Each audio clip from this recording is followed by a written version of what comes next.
Let's have a look at teaching a default behavior. So, what really is a default behavior? It's simply something that our dogs learn to offer us when they want something.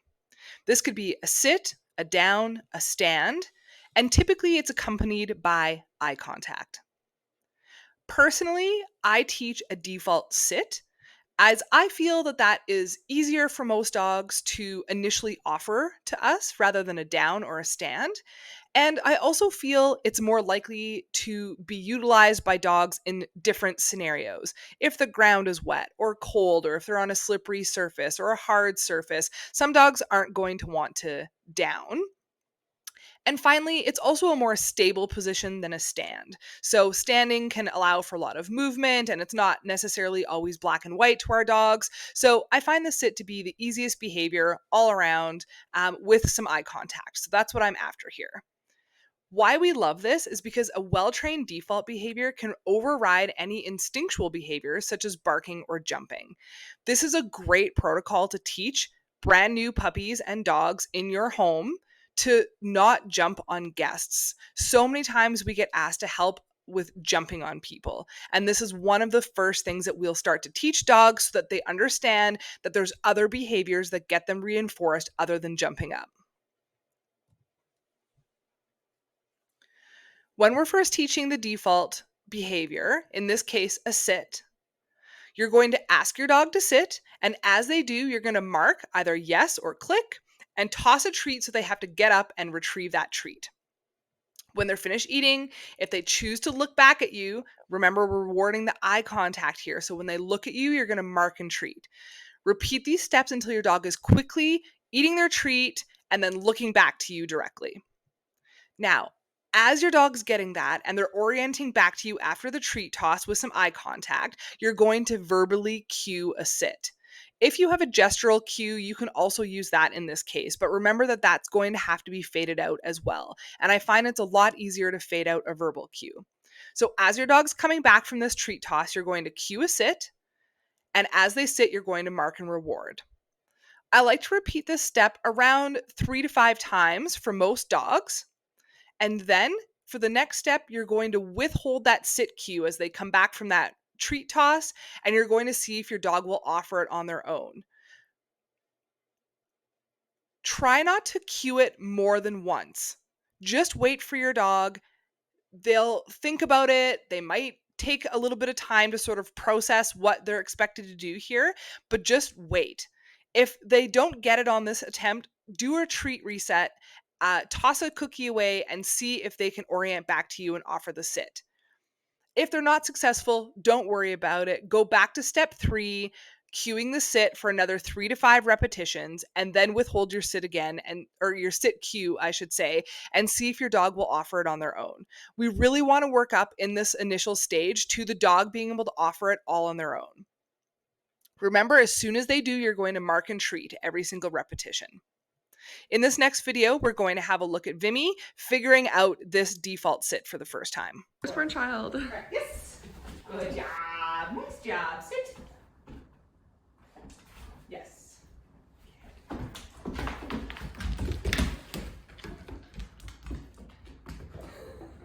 Yes, good boy. Yes.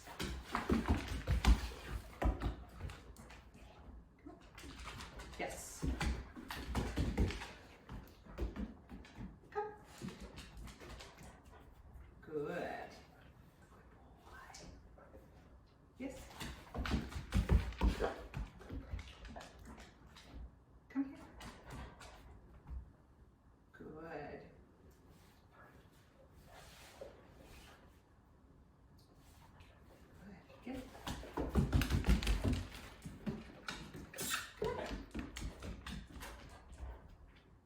Good. Good. Get it. Come on. Good.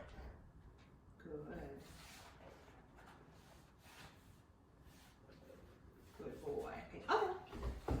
Firstborn child. Yes. Good job. A couple things to note here in this video. First of all, Vimy actually already has a really reinforced behavior for jumping up on our ottoman and either sitting or lying down. So when we want him to settle, he'll usually go to the ottoman, and he's been reinforced really heavily for being there. So you can see that's why he offers that in this particular video.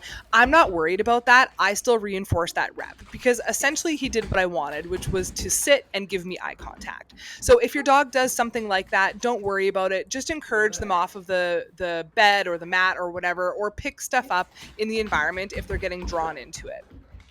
The other thing to note is that some dogs with the treat resets, when you're tossing the cookie away, will start orienting further and further away from you. So you can see Vimy started stopping almost at the point where he picked up the cookie off the floor. And that's totally normal, as dogs will often go to the spot where reinforcement happens. So if that happens with your dog, don't worry about it. Just sort of encourage them to come into you, and then feed them a couple times from your hand. So if you need to feed, when they come to you and give you the eye contact and the sit, feed to their mouth and then do a treat reset. So you can do both feeding in position and also doing a treat reset.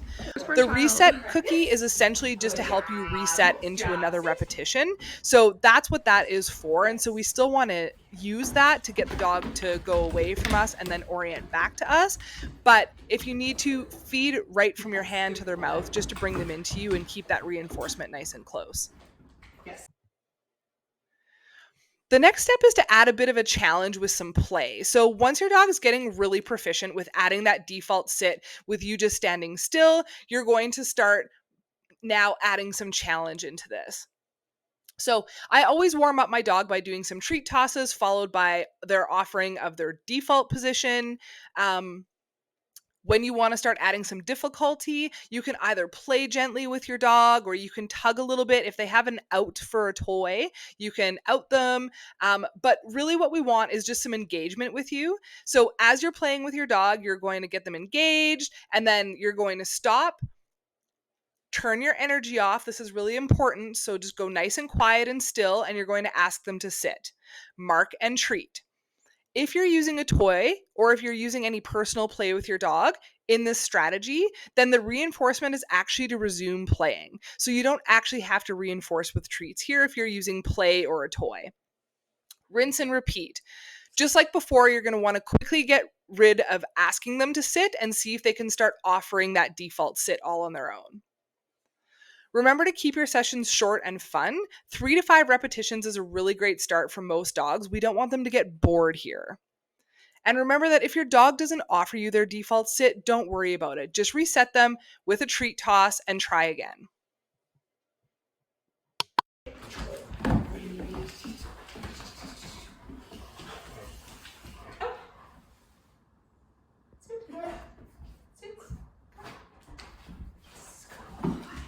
Nice job. It's very good. Good job. Up. Sit. Good. Yes. Good boy. Nice job. Good.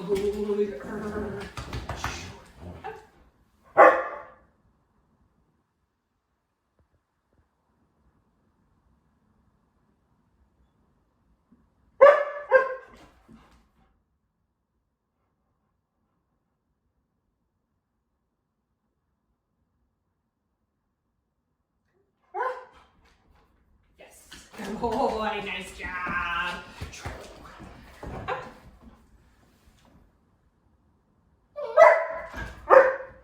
Yes. Good boy. Nice job. Yeah.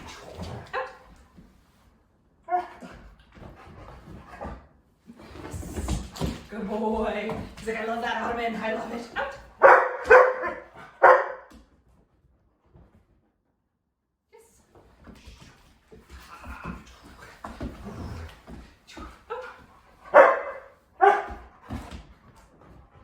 Good boy. All done.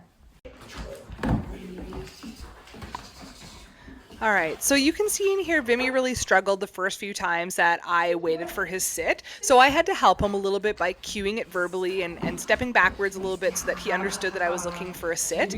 And in the end, his highly reinforced position on the ottoman won out, and that's what he was offering me for his default behavior. I'm honestly okay with it because dogs are so contextual.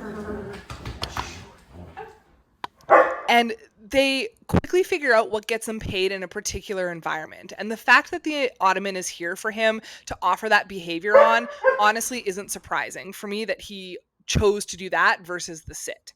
So if you have that set up in your environment, you can just remove those environmental cues if you want. Otherwise, you can also accept something Boy, like that nice as your default job. position in a context like this. The next step is to start adding your default behavior with other people. So this is where that not jumping up on people starts to come into play. You're going to want to find a helper that your dog knows. Don't do this with a stranger. Really try and just warm your dog up by waiting for your dog to offer their new default behavior with you first, so that you're kind of priming them for what's about to happen. And then once your dog's in the groove, you're just going to release them into the environment, go play, free, whatever your cue for your dog is to go, or do a treat toss if that is better for your dog. And as they go up to your helper to investigate them, your helper is going to toss a treat. And as your dog orients to the helper, have them toss another treat so that the dog's getting into the habit of not jumping up on that helper.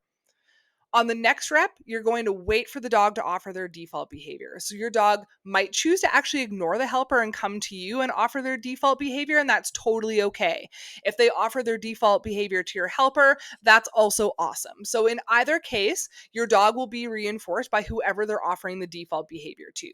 We just want the dog to know that they have options, and jumping up on someone isn't the one that's going to get them paid in this scenario.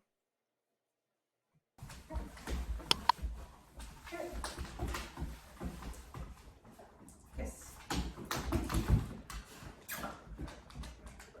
Get it. Come on. Get it. All right, let's see what he does now. Go see. Go play. All in. Good choice. Yay!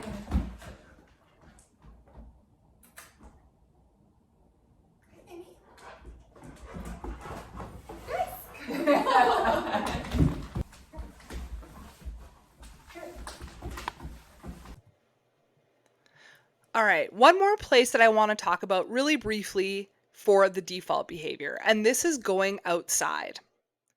This is a really simple behavior to teach your dog, and most dogs love going out into the yard or out into the outdoors for whatever reason, because they're going for a walk or a car ride or whatever. So this is highly exciting to our dogs, and it's also very reinforcing. So it's a great place to start adding in your default behavior. So as you do this, you're going to put your hand on the door handle of the door, and you're just going to wait for their default behavior. When they offer that behavior, you're going to mark yes or click and open the door and give them access to the yard. So opening the door and letting them go outside is actually the reinforcement in this case. You do not need to give them a cookie. I really like to use this exercise, though, to help our dogs generalize that default behavior to other areas of our life. Yes. Good boy. Okay, let's try again. James, come.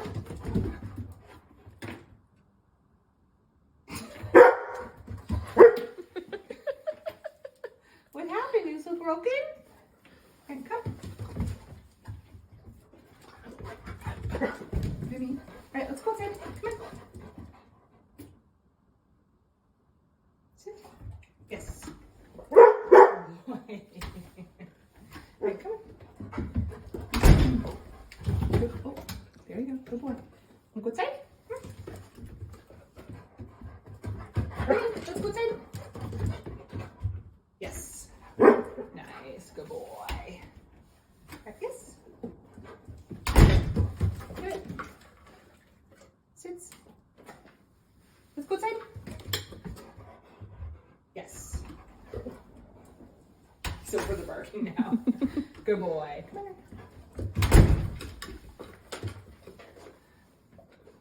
Sit.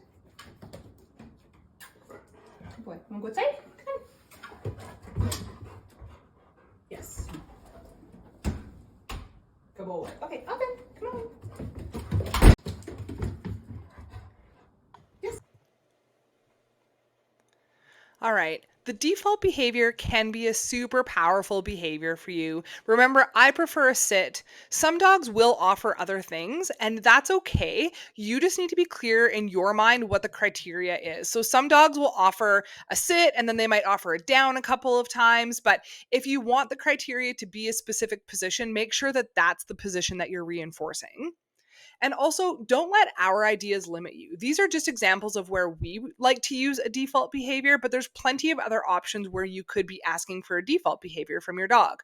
For example, you could use it for when they're waiting for their meals. You could use it for when they come out of their kennel or if you're releasing them from behind a barrier. You can also use it when you're going through doors together on leash. We have another video on reorienting through doors, so check that out for some ideas. You can also ask for a default behavior when your dog wants to solicit attention from you. So rather than coming over and just pawing at you or barking at you, you can wait for a default behavior that will then engage you to play with them or give them some attention. And you can also ask for a default behavior before you give them a treat. So these are all areas that you can start incorporating a default behavior into your life. It's a really great way for our dogs to be able to communicate with us that they want something and for us to respond with some sort of reinforcement.